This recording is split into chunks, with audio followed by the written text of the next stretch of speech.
Who are we? We are Islam's peace. We want to eradicate Islamophobia. Our home is Britain, and we represent peace. It's a new ad campaign in Britain. Islam is peace. Buses and trains are sporting the legend, Islam is peace, and an array of images, including that of a Muslim policewoman, a Muslim scout group, and a Muslim chef, attempt to show that Muslims in Britain are ordinary folks and should not be regarded with suspicion. The group's website derides as a misconception the idea that jihad means holy war. It speaks about jihad as involving a struggle to improve the quality of life in society and the struggle against injustice, oppression, and tyranny, but says nothing about armed struggle. It leaves unexplained how innumerable thousands of Muslims worldwide could ever have gotten the idea that jihad had something to do with violence. The site also dismisses the idea that terrorism is supported in Islam, saying this misconception is one of the most widely held misconceptions about Islam today, and quoting the Quran to show that it is clearly Islamically unlawful to murder an innocent person. However, it doesn't specify what qualifies a person as innocent, and thus does not answer the jihadist claim that no non-Muslims are innocent. As the British jihadist Anjem Choudhury explained, as far as Muslims are concerned, you're innocent if you are a Muslim. I just wonder why you won't condemn it when your own leader, Omar Bakri, said quite simply, I condemn the killing of innocent people on the 20th of July. Why won't you say what he said? No, at the end of the day, innocent people, when we say innocent people, we mean Muslims.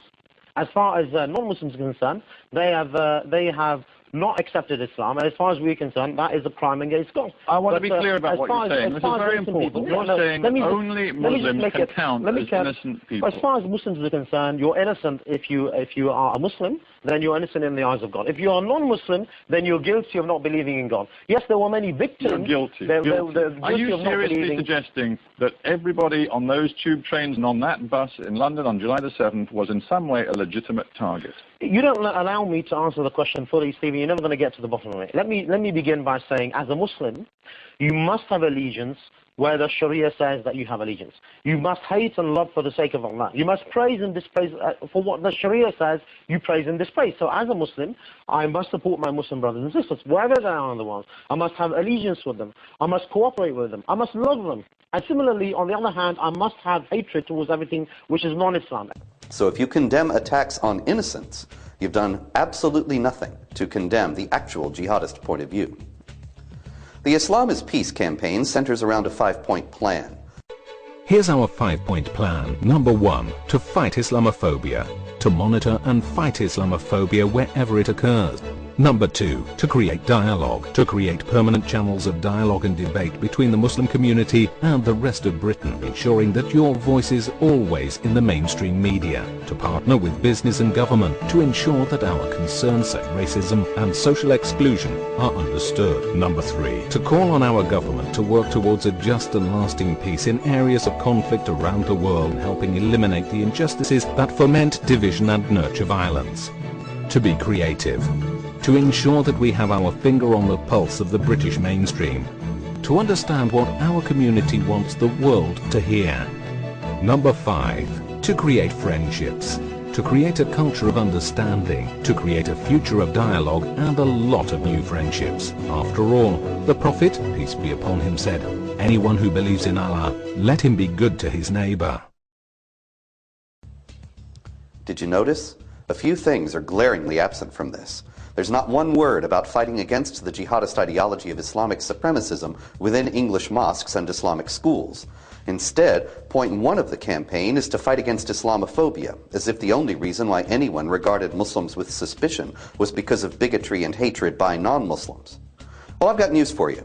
If Islamophobia exists at all, it is a result of the over 9,000 violent attacks committed by Muslims in the name of Islam since 9/11. If the Islam is Peace organizers really want to end Islamophobia, here's my own simple 5-point plan. To end Islamophobia, Muslims should, number 1, focus their indignation on Muslims committing violent acts in the name of Islam, not on non-Muslims reporting on those acts.